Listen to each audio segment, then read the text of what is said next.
Batman the Smile Killer issue 1, written by Jeff Lemire, art by Andrea Sorrentino. This is our follow-up to Joker Killer Smile, and it is set in the same world. And yes, and may not be the last of it. And no, it says the end question mark at the end. The best way I could describe this is by giving you the synopsis to an episode of the hit television show Buffy the Vampire Slayer. Damn it. Matt's laughing. I was going to yell Scrubs, but I didn't want to yell over Pete. Yeah. So... now you don't want to yell over Pete. Yeah. Well, because there's an episode of season... I won't get too much into it, but there's an episode of season 6 of Buffy where it tries to convince her that she's been in an asylum the whole time, and all of her actual slaying stuff do you know is what all... is particularly frustrating here is you could have been really on brand and gone with the Smallville episode that did this. Why would I remember the Smallville did this? I didn't know that. On brand for this show. I don't remember. I don't even... Is that a later season episode? It's in like the back half. I don't know exactly how late. He gets rescued by Martian Manhunter. Yeah, I don't remember any of this crap. Like, no. I don't remember because the show was terrible. I hate how many episodes of that show I remember distinctly. How does one define a waste of time? Connor watched all 10 seasons of Smallville and remembers them all. All right, Smile Killer. Man, yes. So I'm just going to say, I completely whiffed on Connor not reading, because the stuff that I thought he did not read so far. I read all 3 of those, yeah. It has to be plunge. Yeah, no. It has to be plunge. It's the only thing left. Yep. Because he's the worst, even though there's only 2 issues left. But anyway, so the Smile Killer starts off with the idea of a young Bruce Wayne watching this, you know, the character from the first, you know, the story character from the book, from the main story. Mr. Smiles. Mr. Smiles, that's it. And basically trying to convince Bruce to stab himself in the eye with a pair of scissors because he did the wrong thing. Really dark stuff. Yeah. We sort of come back to that, but I want to say just how gorgeous the pages of Batman meeting up with Gordon look. Like, all that stuff from Sorrentino is... Oh, so good. You know, those early pages, Joe, I was reminded of when I was reading them as well. Mm-hmm. The first season of Child Zero. Yeah. I knew you were going to say that. Child Zero. Yeah, it's very Candle Cove. But yeah, just the gorgeous reds, the bat, even just the awful image of like him getting this like butcher shop and there's like dead bodies in the display. Like, you know, Joker's like, and Batman's beating himself up because he's failed to stop the Joker again. All wonderful stuff. And he sees this drawing that the Joker's left behind of Mr. Smiles, and it kind of triggers this thing, and we get more of the flashback of like Bruce, you know. And again, how real is this flashback? I would debate given the context of the whole story. But the point being is that in this fake world, or real, depending if you want to argue that this is all going to be true, there's an argument for it. This memory of Bruce watching the show, which never existed. You know, when Martha takes him to psychiatrist, it's worth mentioning this house that Bruce is in does not look like a mansion. This looks like a normal sized apartment or something. It's absolutely a normal sized house. You know, you can see, you know, like even just stuff like the curtains or the sofa. It's very normal. The carpet. And in the present day stuff, Batman goes to find the Joker at this TV studio, presumably where this is filmed, this potential show is filmed, and Joker like stabs him with a pair of scissors, notably. Yeah. It's a gorgeous page as well. Him jumping with a bright light, sort of. Oh, it's so good. Blinding Batman. Really good stuff. Did you read this, Matt? You didn't read the main book, did you? Nope, I just, you know. I think Matt read the first issue of the other one. I wasn't a big fan.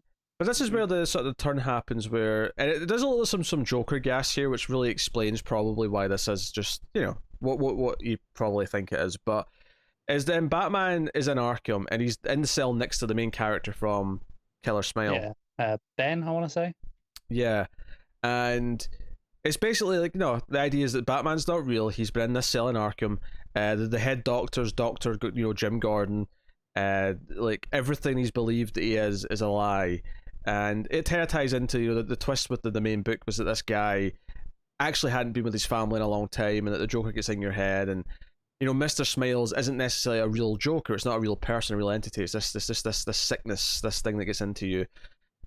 Really interesting sort of tactic to take here, and you know, we get these scenes where Bruce is trying to convince Gordon of who he is and what's going on. And Gordon's the psychiatrist in this world. And then he brings in Martha to talk to him, and it's like, no, your parents aren't dead. Here's your mum. She's here to talk to you. And it really tries to convince you. And in fact, you learn what he did as a kid that got him committed in the first place. Yeah, he's the one who shot his father. His parents didn't die in an alleyway. He shot him. But this was actually the moment. Like, I was already thinking of that Buffy episode, but there's a specific scene in that Buffy episode where the parents come in, and it includes Buffy's dad, who's been gone in the show. Like, he's never been really a factor. But it's that idea that no, like even your parental situation is different from what you've been believing it to be in the core story.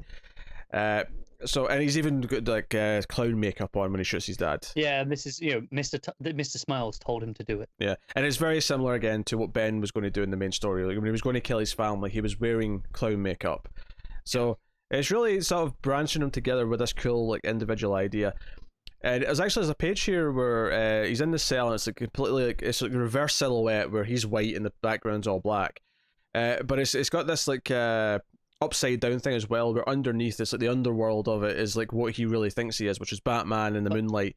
It feels really unsettling because it's on a slant. Yeah, but what I was going to point out here is the coloring in the Batman half of it, where it's actually not just, I mean, it's kind of silhouette actually. It's like real silhouette as opposed to just like block colors in the top half. But is that the coloring of that looks really Year One to me, very Batman Year One. If you think of like some of the covers to the trades and stuff of Batman Year One, I was getting some serious Year One vibes from that. We'll just rotate my screen and look at it the right way up. Yeah, I can see what you're looking at. Yeah, very Year One. The deep red, and the blacks. I can see it. But basically, he begs Ben like, "Hey." No, I was going to say hey, because that's not very Bruce Wayne, especially not a Bruce Wayne in an insane asylum trying to convince himself that he's not actually crazy. But he says to Ben, look, if this is false, I'm actually starting to doubt who I am, because my whole thing is that I don't doubt that I'm Batman, but I'm starting to doubt it. So if you could just give me a hint, if this is actually all a facade, if this is the Joker behind this, if there's something to this, give me a hint. And he sort of gets it. He breaks out. Yeah, he gets the hint. Just enough of his reaction and holding up the Mr. Smiles thing. It's like you can almost see Bruce smiling it, but you can't really. It's just because it's completely black and it's this and he's got complete shadow, but you can almost see the smirk, so because he knows like, no, I'm not crazy.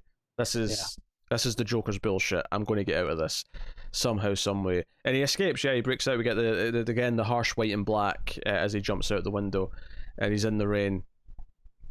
It looks like the sort of image that you'd get in the opening titles for a Bond film. Yeah, sure. Oh yeah, I mean the harsh black and white. Yeah, sure. Yeah. That panel of him crashing through. Yeah, I was going to say it's more Shawshank when he gets out and the rain's hitting him, but oh yeah. I just meant the silhouette panel. But the final page, I love this final page because it doesn't give you an answer. He says, "I know who I am," and obviously we want to believe that he's Batman and all that. But he's like, "I'm going to look for a sign," and he looks up into the sky and sees the bat signal. And he smiles and he runs into the night. But then the bottom of the page is we see the same shot again of the sky, but there's no bat signal. And it's like, was he just seeing that or did it turn off? And it's like, it says the end ? So this doesn't necessarily need to have any more. Like, this could just be a nice ambiguous ending, and we can kind of like take it as it is and have some fun speculating. Like, what if he is just crazy? What if he is just in the asylum? I think the beautiful thing about this, with it just being a separate Elseworlds, essentially. I don't know that they're not using that term because it's Black Label. We always use Elseworlds for these things. This can be a world without Batman, and Bruce Wayne is completely deluded. That is a complete plausible reading of this particular version. Yeah. Well, the reason why it works and the reason why it worked in Buffy is this idea that, as a coping mechanism, you've created this world where you're a hero, where you're this great central figure who can do anything. And Batman, as Matt will often attest, Batman's too powerful, he can do anything, blah, blah, blah. And this kind of plays on that in a weird meta way, where it's like, what if this is all just the fantasy of you because you can't deal with the fact of what you did as a child? It's just fascinating. And of course, the art is gorgeous from start to finish. Yeah, it's a great read. Yeah, no, I love this. This was wonderful. The gorgeous, the widescreen format, as they've been calling it in the Prestige books.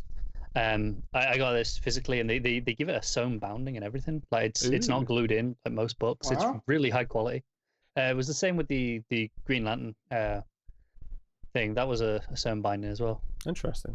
That's a relatively new thing they're doing then for these thicker books. Prestige ones, yeah. So no,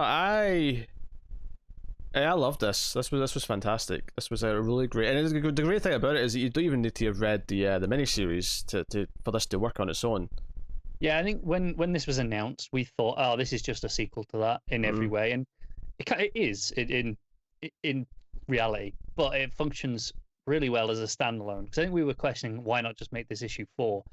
Kind of feels a bit shitty in a lot of ways to go, here's a new #1 for people to pick up, because they'll pick it up just because it's a #1 if they'd missed the previous series. But I think they'll, if those people did pick this up, they'll probably still enjoy this. Maybe not quite as much, but they'll still enjoy it. Yeah. No, wonderful. What are you giving it? It's a 8.5 from me. I'm giving it a 9.